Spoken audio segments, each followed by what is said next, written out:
अस्सलाम वालेकुम दोस्तों। आज का हमारा सवाल है कि लस्सी को इंग्लिश में क्या कहते हैं।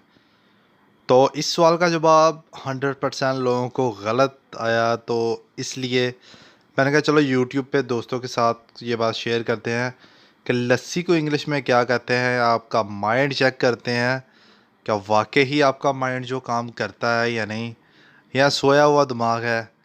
तो इसलिए लस्सी को इंग्लिश में क्या कहते हैं मुझे कमेंट सेशन में ज़रूर बताइएगा, ताकि मैं आपकी ज़हानत चेक कर सकूं। क्या वाकई ही आप स्कूल में पढ़ते हो, यूनिवर्सिटी में, आखिर क्या करने जाते हो। तो आपको पता होना चाहिए कि हर घर की एक जो रस्म है शुरू से आ रही है, लस्सी।